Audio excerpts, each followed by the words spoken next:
Dear students, myself Vishnu S. Nair, Assistant Professor in Mechanical Engineering Department, SNIT, Adur. Today we are going to discuss the topic replacement of an equipment, and it is in Module 2 in the subject Industrial Engineering from SET Mechanical. So you people know what is replacement. What do you mean by replacement? Replacement എന്ന് പറഞ്ഞു കഴിഞ്ഞാൽ എന്താണ്? നമുക്ക് existing ആയിട്ടുള്ളൊരു machine അതിനെ മാറ്റി നമ്മൾ പുതിയൊരു മെഷീനിനെ സ്ഥാപിക്കുന്നു. നിങ്ങൾ തന്നെ നിങ്ങളുടെ വണ്ടി, കാറ്, ബൈക്ക് ഇതൊക്കെ നിങ്ങൾ റീപ്ലേസ്മെൻറ്റ് ചെയ്യാറുണ്ട്. അതിനുള്ള കാരണങ്ങളും നിങ്ങൾക്കറിയാം. മാറ്റി പുതിയ ഒരെണ്ണം വാങ്ങിക്കുന്നു. ഓക്കെ, അതിനെയാണ് നമ്മൾ റീപ്ലേസ്മെൻറ്റ് എന്ന് പറയുന്നത്. So what are the factors which we consider for replacing an equipment and the reasons for the replacement? First one is deterioration.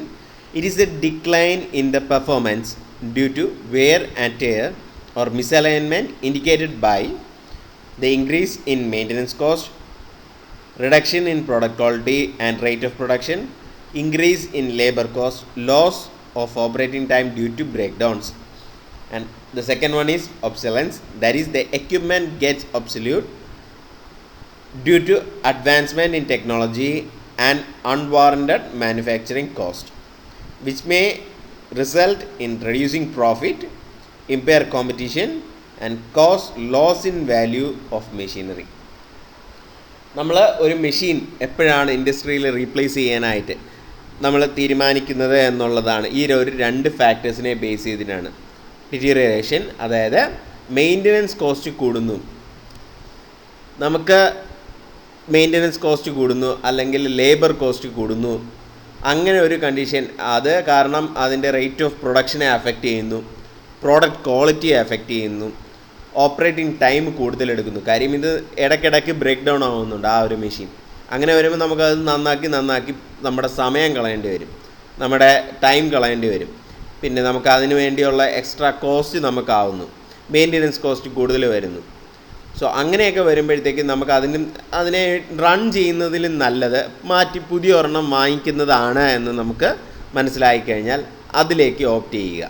നന്നാക്കി എടുക്കാൻ പറ്റില്ല എന്നുള്ളൊരു കണ്ടീഷൻ എത്തുന്ന ഒരു സാഹചര്യത്തിൽ, അല്ലെങ്കിൽ നന്നാക്കിക്കൊണ്ട് പോകുന്നത്, നന്നാക്കി യൂസ് ചെയ്യുന്നത് എന്ന് പറയുന്നത് നമുക്ക് ഒരു ഹെവി ആയിട്ടുള്ളൊരു ലോസ് ആണ് ഉണ്ടാക്കുന്നത് എന്നുള്ളൊരു സാഹചര്യം വരുമ്പോഴത്തേക്കും നമുക്കത് മാറ്റി വാങ്ങിക്കേണ്ടതായിട്ട് വരുന്നു. ആൻഡ് ഒബ്സലൻസ് എന്ന് പറഞ്ഞു കഴിഞ്ഞാൽ പഴകിയതാകുന്നു എന്നുള്ളതാണ്. ഈ പഴകിയത് കാരണം പ്രോഫിറ്റ് റെഡ്യൂസ് ചെയ്യുന്നത്. അതെങ്ങനെയാണ് പ്രോഫിറ്റ് റെഡ്യൂസ് ചെയ്യുന്നത്? ഈ ടൈമെല്ലാം നമുക്ക് അവിടെ നഷ്ടമാവുകയാണ്. ഈ മെയിൻ്റനൻസിന് വേണ്ടിയിട്ടും റിപ്പയറിന് വേണ്ടിയിട്ടും എല്ലാം ഒരുപാട് ടൈം അവിടെ നഷ്ടമാകുന്നു. അത് കാരണം പ്രൊഡക്ഷനെ അത് അഫക്റ്റ് ചെയ്ത് ഏറ്റവും ലാസ്റ്റ് അത് എന്താണ് ചെയ്യുന്നത്? അത് പ്രോഫിറ്റിനെയാണ് നമുക്കവിടെ അഫക്റ്റ് ചെയ്യുന്നത്. Impair competition, loss in value of machinery. ഒരു മെഷീൻ വാങ്ങിച്ച്, നിങ്ങൾക്ക് തന്നെ അറിയാം, ഒരു കാറ് വാങ്ങി നമ്മളത് എത്ര കാലം യൂസ് ചെയ്യുന്നു എന്നുള്ളതിലല്ല. ഒരു കാറ് വാങ്ങി നമ്മളതിൻ്റെ ഒരു എക്കണോമിക് ലൈഫും എല്ലാം കഴിയുമ്പോഴത്തേക്കും നമുക്കത് മാക്സിമം സെയിൽ ചെയ്ത് നമ്മൾ ഇൻവെസ്റ്റ് ചെയ്ത മണിയിൽ നിന്നുമുള്ളൊരു റിട്ടേൺ കിട്ടി. അത് ഇനി കൊടുത്തു കഴിഞ്ഞാൽ, അത് ഇനിയും കാലം പഴകിക്കഴിഞ്ഞാൽ ഒന്നും കിട്ടില്ല, നമുക്ക് വിറ്റ് കഴിഞ്ഞാൽ ഒന്നും കിട്ടില്ല എന്നുള്ളൊരു കണ്ടീഷൻ വരുന്നതിലും നല്ല ആ ഒരു സമയത്ത് എത്തുന്നതിന് മുന്നേ അത് നമുക്ക് സെയിലാക്കണം. സോ അങ്ങനെയുള്ളൊരു കാഴ്ചപ്പാടിൽ വേണം നമ്മൾ ഏതൊരു മെഷീനും നമ്മളത് യൂസ് ചെയ്യാനായിട്ട്. Inadequacy. When the existing equipments becomes inadequate to meet the demand or it is not able to increase the production rate to the desired level, then the question for the replacement arises. The second one is working conditions. It may be thought of replacing the old equipment and machinery which creates unpleasantness, that is, give rise to unsafe conditions for workers and leads to accidents, making the environment noisy and smoky. Economy, that is, the existing units or the equipment have outlived their effective life and it is not economical to continue with them. Inadequacy, അതായത് ഇപ്പം നമ്മൾ use ചെയ്തുകൊണ്ടിരിക്കുന്ന machine ഇൻഎഡിക്വേറ്റ് ആയിട്ട് വരികയാണ്. അതായത് പ്രൊഡക്ഷനിലേക്ക് അത് വേണ്ടത്ര contribution ചെയ്യുന്നില്ല. എന്നുള്ളത് വരുന്നു. നമുക്ക് പ്രൊഡക്ഷൻ ലെവലും ബാക്കിയുള്ള എല്ലാം ഇൻക്രീസ് ചെയ്യുന്നതിന് വേണ്ടിയിട്ട് ഈ പറഞ്ഞ മെഷീൻസ് ഫുൾ ടൈം വർക്കിംഗ് ആയിരിക്കണം. അതിന് ഈ ബ്രേക്ക് ഡൗണോ കാര്യങ്ങളോ എല്ലാം ഉണ്ടായാൽ അത് നടക്കത്തില്ല, പ്രൊഡക്ഷൻ റേറ്റ് ഇൻക്രീസ് ചെയ്യാൻ പറ്റത്തില്ല. അല്ലെങ്കിൽ തന്നെ ഈ പറഞ്ഞ മെഷീനിന് ഒരു മാക്സിമം പ്രൊഡക്ഷൻ കപ്പാസിറ്റി ഉണ്ടായിരിക്കും. അതിൽ കൂടുതൽ ഉള്ള മെഷീൻസ് നമുക്ക് അവിടെ വാങ്ങി വയ്ക്കാം. അതുവഴി നമുക്ക് നമ്മുടെ പ്രൊഡക്ഷൻ റേറ്റ് അവിടെ കൂട്ടാൻ പറ്റും എന്നുള്ളൊരു സാഹചര്യം ഉണ്ടാകുമ്പോഴത്തേക്കും നമുക്കത് മാറ്റി വാങ്ങിക്കേണ്ടതായിട്ട് വരും. വർക്കിംഗ് കണ്ടീഷൻസ്, അതായത് വർക്കേഴ്സിന് അൺസേഫ് ആയിട്ടുള്ളൊരു വർക്കിംഗ് കണ്ടീഷനാണ് നൽകുന്നത്. നോയ്സ് ഉണ്ടാകുന്നു, വൈബ്രേഷൻ എക്സ്ട്രാ ആയിട്ടുണ്ടാകുന്നു, സ്മോക്ക് ക്രിയേറ്റ് ചെയ്യുന്നു. അങ്ങനെയുള്ള ഇതൊക്കെ വരുമ്പോഴത്തേക്കും നമുക്കത് മാറ്റി വാങ്ങിക്കണം. കാര്യം അത് വർക്കേഴ്സിൻ്റെ ഇടയ്ക്ക് വർക്കേഴ്സിൻ്റെ ഒരു വർക്കിംഗ് സാഹചര്യത്തിനെ അത് ബാധിക്കുന്നതായിട്ട് വരും. എക്കണോമി അതിൻ്റെ മാക്സിമം ടൈം പീരീഡ് യൂട്ടിലൈസ് ചെയ്ത് കഴിഞ്ഞു. ഇപ്പോൾ കൊടുത്താൽ നല്ലൊരു വില കിട്ടും, കുറച്ചുകൂടെ കഴിഞ്ഞാൽ അതിനൊന്നും വില കിട്ടില്ല എന്നുള്ളൊരു സാഹചര്യം വരുന്നത് ആ ഒരു ടൈം കണക്കാക്കി നമ്മൾ പുതിയൊരു മെഷീനിനെ റീപ്ലേസ് ചെയ്യേണ്ടതാണ്. And the factors necessary for replacement of the equipment are: a well-designed replacement policy should be adopted rather than considering only the factors pertaining to the particular equipment involved. Should compare thoroughly all the existing equipment with possible of its replacement.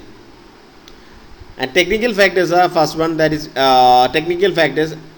The factors that should be considered for the replacement are broadly classified into three. The first one is technical factors, second one financial or cost factors, and the third one is tangible factors.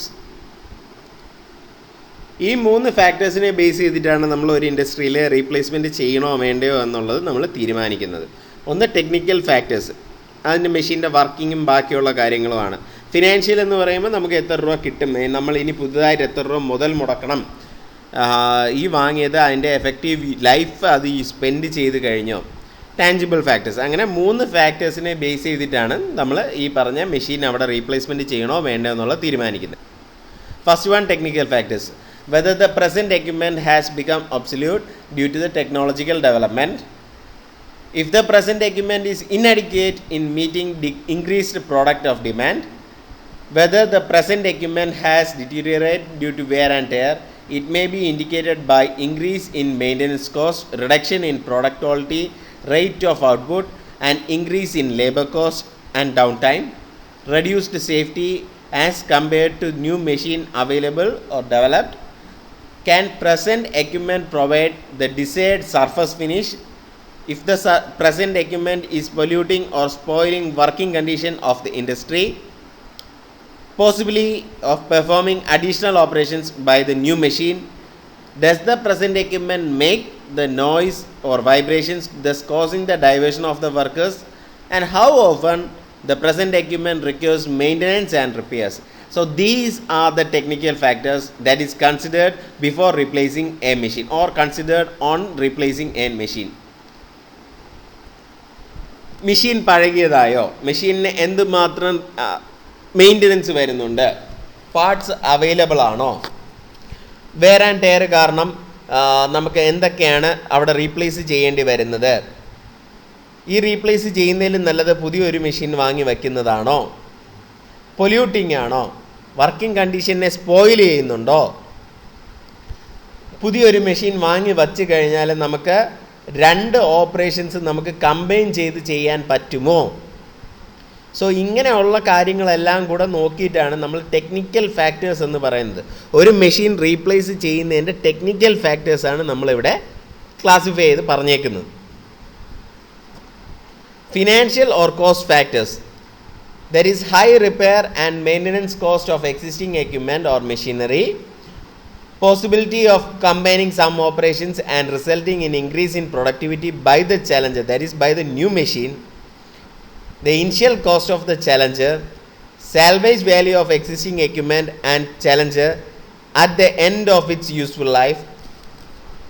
Improvement in productivity and quality by use of challenger. Saving in space by use of new machine. Reduction in scrap and waste by the use of new machine. Downtime cost of present machine. Reduction in cost of jigs and fixtures by using challenger. Effect on consumption of power by replacing the existing machine. So these are the financial or cost factors that should be considered before replacing a machine. Maintenance cost, എന്തുമാത്രം cost നമ്മൾ മെയിൻ്റനൻസിന് വേണ്ടി ചിലവാക്കുന്നു. Productivity പറയുമ്പം ഞാൻ നേരത്തെ പറഞ്ഞ പോലെ തന്നെ 2 3 അതിലധികമോ ഓപ്പറേഷൻസ് കമ്പൈൻ ചെയ്യാൻ പറ്റുന്ന ഒരു മെഷീനാണോ, അതിന് ടൈം നമുക്ക് എഫക്റ്റീവായിട്ട് യൂട്ടിലൈസ് ചെയ്യാൻ പറ്റുന്നുണ്ടോ. Challenger, initial cost of challenger എത്രയാണ്. ചലഞ്ചർ എന്ന് പറയുന്നതിന് നമ്മൾ ന്യൂ മെഷീനിനെയാണ് നമ്മൾ ചലഞ്ചർ എന്ന് പറയുന്നത്. പുതിയൊരു മെഷീൻ വാങ്ങിക്കണമെങ്കിൽ എത്രയാണ്, ഇതിൻ്റെ മെയിൻ്റനൻസ് കോസ്റ്റ് എത്രയാണ്. ഇപ്പം നമ്മൾ യൂസ് ചെയ്തുകൊണ്ടിരിക്കുന്ന മെഷീൻ വിറ്റ് കഴിഞ്ഞാൽ, ഈ ഒരു സാഹചര്യത്തിൽ വിറ്റ് കഴിഞ്ഞാൽ നമുക്ക് എത്ര രൂപ ലഭിക്കും. അത് ഈ ഇപ്പം യൂസ് ചെയ്തുകൊണ്ടിരിക്കുന്ന മെഷീന് അതിൻ്റെ എക്കണോമിക് ലൈഫ് കംപ്ലീറ്റ് ചെയ്തോ. ഇങ്ങനെയുള്ള ഫാക്ടേഴ്സൊക്കെയാണ് നമ്മൾ തിങ്ക് ചെയ്യുന്നത്, ഫിനാൻഷ്യൽ കോസ്റ്റ് എന്നുള്ളതിൽ തിങ്ക് ചെയ്യുന്നത്. Tangible factors, that is these factors involve sociological and humanitarian consideration with far reaching effects like replacing the existing machine which causes unpleasantness and unsafe working conditions leading to accidents, and replacements may cause displacement of the workers. So tangible factors എന്ന് പറയുമ്പോഴത്തേക്കും അവരുടെ വർക്കേഴ്സിൻ്റെ working condition നല്ല രീതിയിലേക്ക് നമുക്ക് ഉയർത്താൻ പറ്റുമോ എന്നുള്ളതാണ് നമ്മൾ അവിടെ തിങ്ക് ചെയ്യുന്നത്. And another important factor which is considering for the replacement of machine is depreciation. So what is depreciation? Depreciation is defined as the reduction of recorded cost of a fixed asset in a systematic manner until the value of the asset becomes zero or negligible. An example of fixed assets are building, furniture, office equipment and machinery. A land is the exception which cannot be depreciated as the value of land appreciates with time. Depreciation allows a portion of cost of a fixed asset to the revenue generated by the fixed asset. So depreciation എന്നുള്ളത് നമ്മൾ think ചെയ്യേണ്ട ഒരു ഫാക്ടറാണ്. അതായത് depreciation എന്ന് പറഞ്ഞു കഴിഞ്ഞാൽ fixed അസറ്റിന് ഉണ്ടാവുന്ന കോസ്റ്റിനുണ്ടാവുന്ന ഇടിവ്, അതിനെയാണ് നമ്മൾ ഡിപ്രിസിയേഷൻ എന്ന് പറയുന്നത്. ഏതൊരു ഫിക്സഡ് അസറ്റിനും, അതായത് മെഷീനറി, ലാൻഡ്, ബിൽഡിങ്, അങ്ങനെയുള്ളതിനെയൊക്കെയാണ് നമ്മൾ ഫിക്സഡ് അസറ്റ് എന്ന് പറയുന്നത്, ഒരു ഇൻഡസ്ട്രിയുടെ ഫിക്സഡ് അസറ്റ് എന്ന് പറയുന്നത്. സോ അതിന് വില ഇടിവാണ് ഉണ്ടാവുന്നത്. ഒരെണ്ണത്തിന് മാത്രം, ആ ലാൻഡ് എന്നുള്ളൊരു എണ്ണത്തിന് മാത്രം ഒഴിച്ച് ബാക്കി എല്ലാ ഫിക്സഡ് അസറ്റ്സിനും എന്താണ്, വില ഇടിവാണ് ഉണ്ടാവുന്നത്. കാലപ്പഴക്കം ചെല്ലും തോറും അതിന് നഷ്ടം സംഭവിക്കുന്നു. സോ അങ്ങനെ ഒരു ഫാക്ടർ നമ്മൾ ഈ പറഞ്ഞ മെഷീൻ റീപ്ലേസ് ചെയ്യുന്നതിന് മുന്നേ നമ്മൾ കൺസിഡർ ചെയ്യേണ്ടതാണ്. എത്ര കാലം നമുക്കത് എഫക്റ്റീവായിട്ട് യൂട്ടിലൈസ് ചെയ്യാൻ പറ്റും എന്നുള്ളത് നമ്മൾ കൺസിഡർ ചെയ്യണം. നമ്മൾ വാങ്ങിയ കാശ്, അതിൽ മുതൽ മുടക്കിയ കാശ് നമുക്ക് അവിടെ തിരിച്ച് കിട്ടിയോ എന്നുള്ളത് നമ്മളവിടെ തിങ്ക് ചെയ്യേണ്ട ഒരു ഫാക്ടറാണ്. And the Carter defines depreciation is the gradual and permanent decrease in the value of an asset from any cause. And the accounting point of view, the depreciation is an annual charge reflecting the decline in the value of asset due to causes such as wear and tear action of the elements and obsolescence. And the causes of depreciation. Wear and tear, the first one is wear and tear, results from the friction, resistance and chemical reaction. Depletion, that is decrease in the value of the assets such as oils, wells, mines, forests. Obsolescence, that is assets getting out of use due to new invention and loss of demand due to change in technology.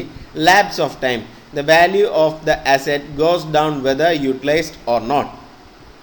So these are the main factors, that is wear and tear, depletion, obsolescence and lapse of time are the main factors which is considered for the depreciation. And the methods of calculating depreciation are straight line method of depreciation, declining balance method, sum of years digit methods, sinking fund method and service output method. These are the methods that is used for calculating the depreciation. First one, technical factors, whether the present equipment has become obsolete due to the technology